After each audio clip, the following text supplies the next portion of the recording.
Bonjour et bienvenue dans cette nouvelle émission des lettres et racines hébraïques.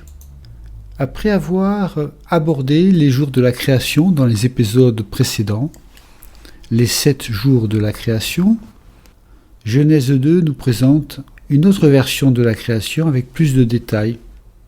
Voyons donc quelques versets de ce chapitre. Verset 7. L'Éternel Dieu forma l'homme de la poussière de la terre. Il souffla dans ses narines un souffle de vie, et l'homme devint un être vivant. Dans ce verset, pour la première fois, apparaît le tétragramme divin, le Yod He Vav He, que l'on traduit par l'Éternel. L'Éternel Dieu forma l'homme de la poussière de la terre. Il forma Vayatser. Le verbe yatsar signifie former, fabriquer. Donc Adam, l'homme, est formé à partir de la poussière du sol. La poussière du sol, le sol, c'est le Ha'adama, qui va donner Adam, puisque Adam vient de la poussière du sol. Dieu rajoute en complément la seconde partie de l'œuvre. Après avoir formé l'homme de la poussière de la terre, du sol, il va souffler dans ses narines un souffle de vie. Il souffla dans ses narines, se dit Vaïpar Beapav. Le verbe souffler, c'est nafar. Le P en hébreu peut se prononcer feu. En formant Adam, le divin forgeron va donc former, c'est-à-dire tailler de son ciseau. Yatsar, qui veut dire former, contient tsar, le sadé le resh, racine qui nous parle du caillou, de la pierre tranchante, tsor. On connaît l'histoire de Séphora qui va circoncire son fils quand Moïse et sa famille se dirigent en Égypte. Cette circoncision qui va être faite par Séphora, dans le texte, il est parlé de la pierre tranchante tsor. Donc on le retrouve dans ce mot de former, de ciseler, la formation d'Adam. Et il souffle, le souffle de Dieu va donc pénétrer Adam par les narines, va pénétrer les poumons, et donc le sang de Adam, il va devenir un être vivant. Adam, c'est un aleph, dalet et mem que l'on peut lire par Elohim, Dieu, aleph, se trouve dans le sang, dalet, mem, dame. Adam pourrait donc se lire par Dieu est dans le sang. Le souffle de Dieu est à la fois air et feu. À Pentecôte, il y eut un vent qui remplit la chambre haute, puis des langues de feu apparaissent au-dessus des disciples. Ici, avec la création d'Adam, c'est comme la toute première Pentecôte. Au verset 8, il est écrit « L'Éternel planta un jardin en Éden, du côté de l'Orient, et il y mit l'homme qu'il avait formé. » Donc il planta un jardin en Éden. Gan Be'eden. Éden, c'est un haïn, un dalet et un nun. Et c'est un mot qui nous parle du délice, de la volupté, du désir.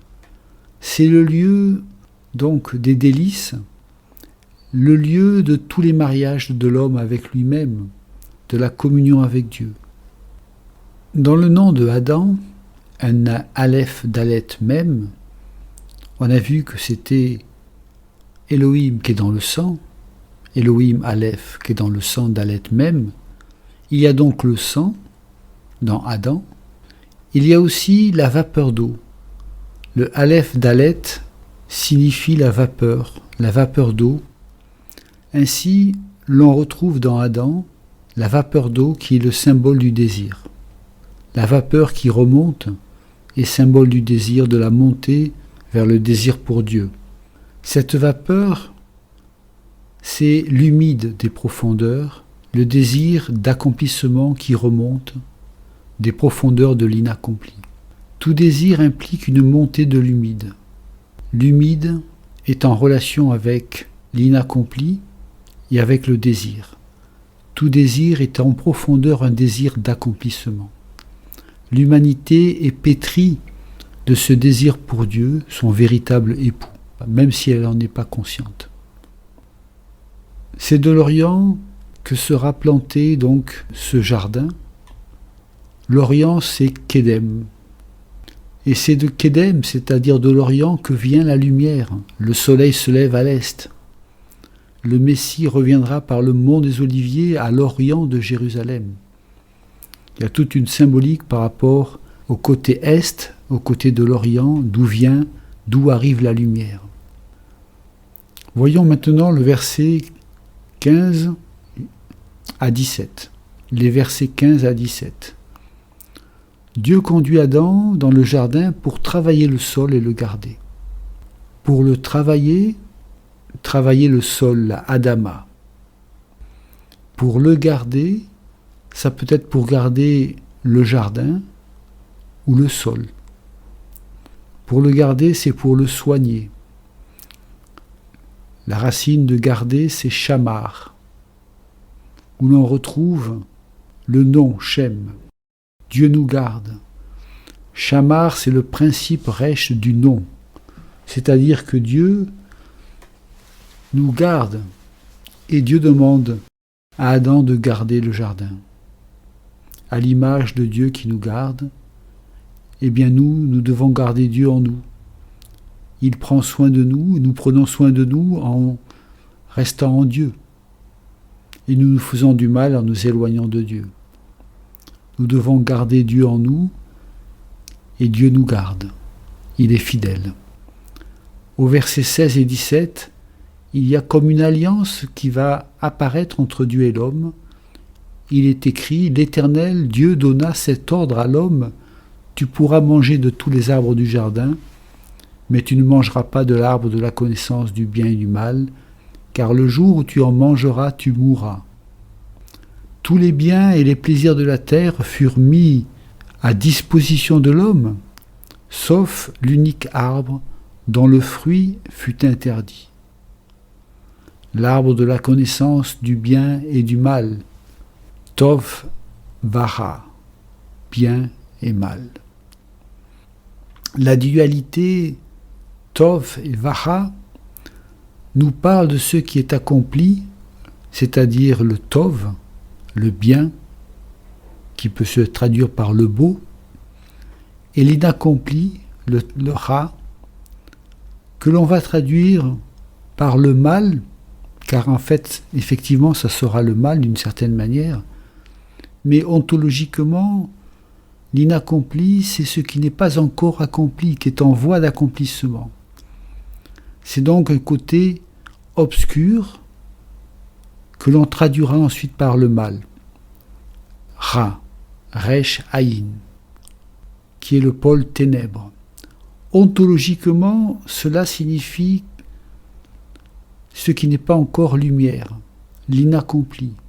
Mais ça sera suite à la chute d'Adam que le Ra, Resh Aïn, l'inaccompli, dévoré par le Satan, l'ennemi, va devenir le mal. Donc à notre niveau, nous pouvons traduire par le mal aussi. Le fruit de cet arbre de la connaissance de la dualité est une dimension qui est appelée à être accomplie par les fils de l'homme en Dieu. Mais Adam n'en est pas là. En mangeant de ce fruit, alors qu'il n'est pas prêt, il sera dans l'illusion de tenir en main l'unité, alors qu'il a un travail d'accomplissement à mettre en œuvre. C'est profond, un peu compliqué, mais ça a du sens. Cette illusion sera totale. L'illusion de l'unité conquise le rendra dans l'impossibilité d'atteindre en fait le travail qu'il a à faire.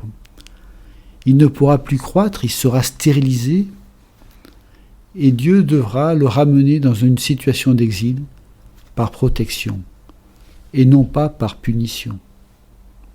Il est dit, si tu manges de cet arbre, tu mourras certainement. Mot tamut. Il y a 2 fois le mot mort. Mort, tu mourras. Mot tamut. Cette mort est une mutation. C'est aussi une mutation vers une nouvelle condition. Ce n'est pas une fin en soi. Voyons à présent le verset 19 et 20. L'homme va nommer les animaux, il va exercer une autorité sur ces animaux, se conduisant comme le représentant de Dieu. Ce faisant, il devient conscient de sa solitude. Il ne trouve en effet personne qui lui corresponde. Il est écrit, il ne trouva pas de compagne qui lui fût assortie. Cela nous amène à la création de la première femme. Alors que tout le reste de la création était bon, Adam était seul, ce qui n'était pas bon. Au verset 18, Dieu dit « Il n'est pas bon que l'homme soit seul, je lui ferai une aide semblable à lui. » Tous deux de même nature, elle supplée à ce qui lui manque et vice-versa. Verset 21, alors l'Éternel Dieu fit tomber un profond sommeil sur l'homme qui s'endormit. Il prit une de ses côtes et referma la chair à sa place. Il est écrit, il fit tomber, vayapel, c'est le mot tomber, nafal en hébreu, qui rejoint le fait de descendre dans, de dominer sur. Dieu le guide sur le chemin de la beauté, on peut le traduire comme ça, cette descente. Nafal, Nun, P, Lamed. Dieu le guide, Lamed, sur le chemin de la beauté, Yafa. L'homme descend, tombe dans un profond sommeil. Dieu fit peser une torpeur sur l'homme qui s'endormit. Telle est la traduction rabbinique. Il s'endormit. Radam, le mot radam, dormir, profondément. Ce sommeil jette Adam dans la ressemblance d'Ama. C'est très beau ça.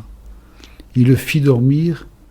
Radam, Resh, Dalet même, c'est en quelque sorte ce sommeil qui jette Adam vers la ressemblance d'Ama. Cette ressemblance sera celle qui va lui ressembler, l'épouse. Mais c'est aussi la ressemblance divine, c'est-à-dire sa vocation, la vocation de l'homme, d'aller vers la ressemblance divine. La femme n'est pas faite à partir de la poussière de la terre directement, mais de la côte d'Adam. Dieu va l'amener vers l'homme et il y aura là le premier mariage entre l'époux et l'épouse. Ish, Aleph, Yod, Shin, l'époux.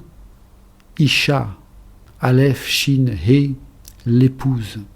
L'union des deux est très puissante, car il y a dans l'époux, Ish, le mot feu, Aleph, Shin, avec un Yod, et dans l'épouse, il y a le mot feu, Aleph et Shin, avec un He. Quand on réunit l'époux et l'épouse, on retrouve le feu, et l'union des deux va donner le Yod et le He, c'est-à-dire Yahvé. Ce feu entre les deux sera un feu sacré, et l'on peut voir donc le caractère sacré du mariage entre l'homme Ish et l'épouse Isha, unis par le feu divin. Dans cet épisode, on peut voir une allégorie de Christ et de l'Église. Adam est le type de Christ, et Ève, celui de l'Église. Ève est sortie d'Adam par une meurtrissure dans le profond sommeil. De même, l'Église naîtra des meurtrissures du Christ par sa mort et sa résurrection. Le mariage est la première institution de Dieu pour l'homme. C'est un signe prophétique du grand mariage des noces de l'agneau, après que l'épouse se sera préparée tout au long de l'histoire. Ainsi, au verset 24, il sera dit « C'est pourquoi l'homme quittera son père et sa mère et s'attachera à sa femme, ils deviendront une seule chair. L'homme qui se fait époux se doit de quitter les deux pôles référentiels, le père et la mère, pour aller vers une nouvelle terre et trouver une force nouvelle pour pénétrer cette nouvelle étape de la vie. Adam s'unit à sa femme, ils deviennent une seule chair. Tous deux étaient nus, ils n'en avaient point honte. Voilà ce que dira le verset 25. Ils sont deux et pourtant une seule chair, selon le verset précédent. Deux nécessairement pour ne pas être dans la confusion l'un de l'autre. Il faut qu'ils soient deux pour qu'il n'y ait pas de confusion. Condition nécessaire pour être dans l'unité de Dieu. Il faut qu'ils soient deux pour être un, une seule chair. Ils sont nus. La nudité ici est symbole de lumière accomplie. Toutes les peaux sont enlevées. La notion de honte est étrangère au monde créé selon les normes ontologiques qui sont elles-mêmes images du monde divin. Ainsi, l'homme et la femme étaient tous deux nus, ils n'en avaient point honte. Voilà, l'émission se termine, que le Seigneur vous bénisse richement et à une prochaine fois.